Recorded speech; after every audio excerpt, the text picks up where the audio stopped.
what is going on? Ladies and gentlemen, BizzyDad here. You are there, and it is spoiler time again. We're taking a look at the next round of spoilers from the Vingolf 3 set for Force of Will coming out in just a few weeks, and they've been great so far. Absolutely no complaints. I think this is really going in the right direction. We've seen a lot of great playable cards. We've seen a lot of fun stones, great artwork, cool mechanics coming in, and on to the next batch. And we're going to take on the Grimm Cluster rulers in this one. So it's a little bit before my time. I started playing Force of Will with Alice Cluster, but I was able to get some Grimm cards in, and we're able to use some of the rulers there too. So I'm going to see some familiar faces, I'm sure, and some that I probably just never came across.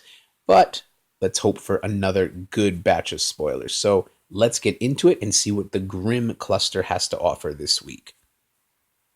First up, it is Grimm, the legendary king of fairy tales. It's going to be a 3-drop human resonator, 2 light, 1 other to play, 800 attack and defense. And I'm going to squint as I read this text. Resonators you control and resonators you own in a non-field zone gain fairy tale in addition to their own races. Okay, so any resonator you have on the board becomes a fairy tale. And as long as Grimm is out there, any resonator in your deck, in your graveyard, they now become fairy tales too. This is really interesting because there are cards that let you go get fairy tales out of your deck. They'll let you get fairy tales out of the graveyard. But also, the Millium Ruler lets you play fairy tales for light. So really interesting combo here in that if you run Millium and then you put Grimm on the field, any resonator could come out for white, and any card that says search your deck for a fairy tale, now you can grab anybody. That is really cool. I like that. I'm not really big on fairy tales. I don't play them, but I really like that mechanic. This card gains, whenever this card attacks or blocks, force 1, roll 1 die, and the card will gain +X until end of turn, where X is the result of the roll, as long as your J ruler is Millium, Prince of the Light Palace, or Millium Voice of a New Generation. So if you are running that Millium, which would make the most sense, this Grimm not only turns every resonator into a fairy tale, it will also roll a die whenever it attacks or blocks and just keep pumping it up till the end of turn. So that's a lot to digest, but a really good card. I find it really interesting. Lumia, Saint of Creation, a 2-drop human resonator, 1 light, 1 other, 400 attack, 700 defense. When this card enters your field, remove the top card of your deck from the game face down. If your J ruler has Lumia in its name, remove the top 3 cards of your deck from the game instead. You may look at them at any time, and you may play cards removed by this card. So essentially, this Lumia, you can remove top card of your deck from the game when she enters the field. But if you run any Lumia ruler, you'll take the top 3 out of the game instead. You can look at them at any time, and you can play those cards. So it almost becomes a second mini hand for you to play cards out of. I like that. That's pretty interesting. I'm assuming that you would play them regularly. So if in that little removed section were instants, you could play them at any time. Resonators, you got to play them on your turn. But yeah, that's not bad. 700 defense is pretty good too for a 2-drop, so she'll be able to take a couple of hits. So again, not bad. All right, here is a familiar face. Here is a feared face, a hated face. It is Bahamut, Phantasmal Dragon. Here is a 10/10 Dragon Resonator with flying, 6-drop on the surface, 2 red and 4 other to play. But here is something that I really do love. It's incarnating, making a slight return. So an incarnation of 3 red. For those of you who don't know, incarnating is banishing resonators in instead of paying the actual cost. So you could pay the 6 to play Bahamut regularly, or you can banish 3 fire resonators. So you see the incarnating red, red, red. Banish 3 fire resonators, and Bahamut can come onto the field. Works really good if you can banish some Rook eggs, because then you can go get more fire resonators. Graveyard effects will take place. So a little nod to the old Cthulhu's and the incarnating engine, which is my favorite mechanic. 10/10 with flying, and when this card enters your field, it deals 700 damage to target player or J resonators. So a really powerful card, really strong card, and just another reminder of how strong and powerful Bahamut was. And look at the artwork. Wow, just really good card. Okay, Cain, Treacherous Killer of the Gods. A 1-drop, 1 red to play Wizard Resonator, 0 attack, 400 defense, and you rest it. This card deals 200 damage to target opponent.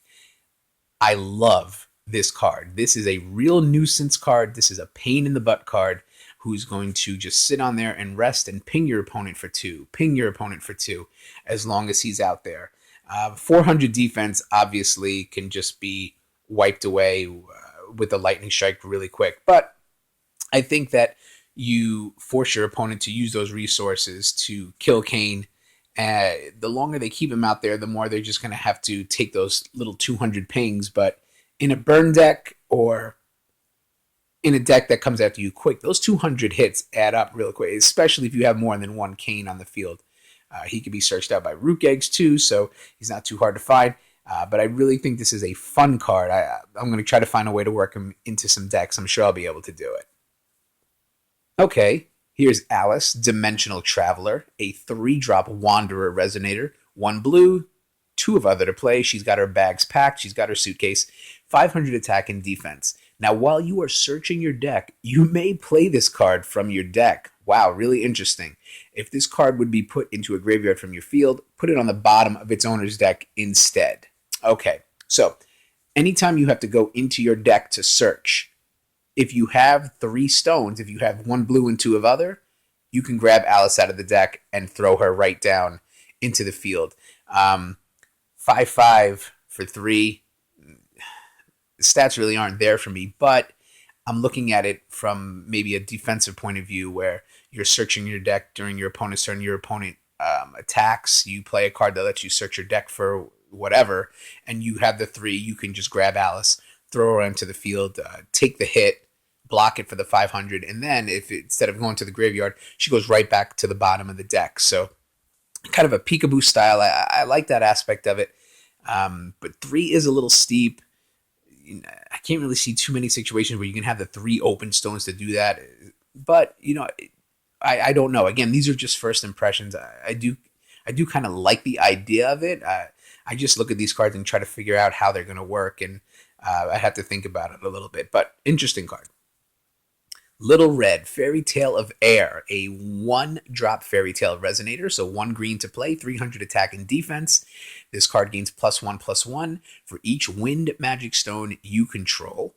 And this card will gain swiftness as long as you control a non-special wind magic stone. So if you control just a basic green, she's going to gain swiftness. And also she gains +1/+1 for each wind magic stone you control. So late game, she becomes a really big card. She could be, 7/7, 8/8, 9/9 with swiftness. So really good card, and I like this a little better than the Priscia we saw last week, because the Priscia gets +1/+1 as a resonance.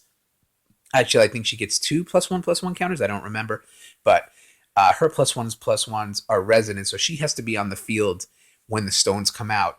This one with Little Red, just as many wind magic stones as you have, she's going to get the +1/+1 whenever she comes out. So she seems small, but this is definitely a card that can get really big and troublesome later in the game. Shahrazad, the Prophet, 4 green to play, a Wanderer Resonator, 900 attack and defense. When this card enters your field, put target Resonator on top of its owner's deck. Okay, so your opponent has a problem Resonator you want to throw back on the deck, or just a Resonator you want to get rid of. Maybe they have a flyer that could block, and you want to throw it on the deck so you can attack with some flyers. It's the way to do it. Put Shahrazad in. 4 green to get her in. 900, not bad. but that's just about it. So pretty okay card.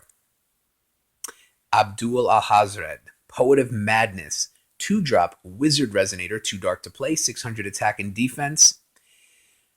Resonators entering your opponent's field don't cause their own abilities to trigger. Thank you. Thank you. We need a card like this. This is the Captain Hook silencer for now. Especially Captain Hook is just it's just a game. I don't want to go out on a rant.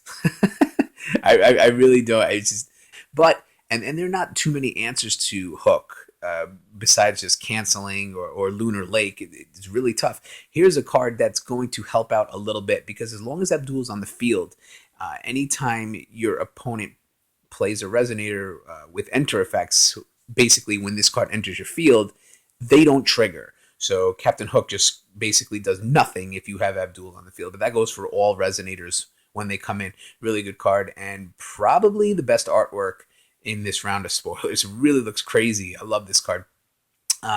600 attack, 600 defense. You're probably going to want to sideboard this card, especially if you're running dark. I don't know if you can be able to protect him or however long you keep on the field, but even if it just buys you a turn or two before your opponent metas that Hook out, then this might be able to help out. So really cool card.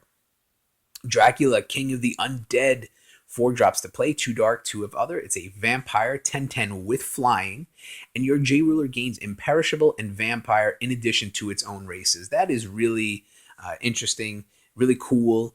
Don't forget, when the Alice cluster finally shifts out, you're going to lose all that regalia that would give your J-Ruler Imperishable by banishing it. So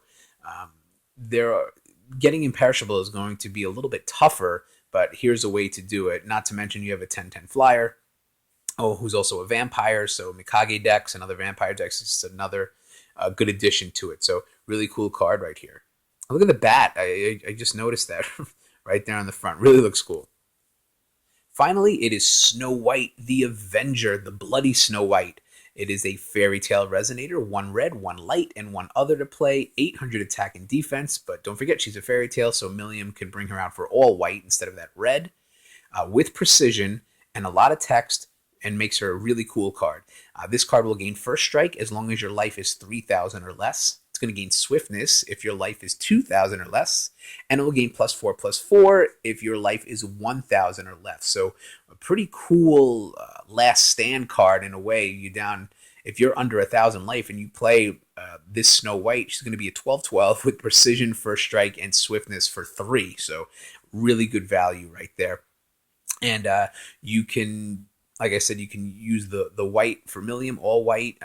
She's a fire resonator, so she could be searched out by the Rook Egg, and just really could be a game saver here for you, especially if you're on the ropes. This is a pretty good card to find, and good artwork too. Looks really cool, like the poison apple in her hand, and she just looks like she's up to tricks. So guys, that is it with this round of spoilers. Grimm Cluster coming through, another strong round. I really like it, but I want to hear from you. I want to know what you think. You like these spoilers? You hate them? Let me know what you think with a comment below. Always love your discussion. Don't forget, like, share, subscribe. We have more spoilers, more decks, more matches, more videos coming soon. So as always, thanks for a few minutes. I'll talk to you soon.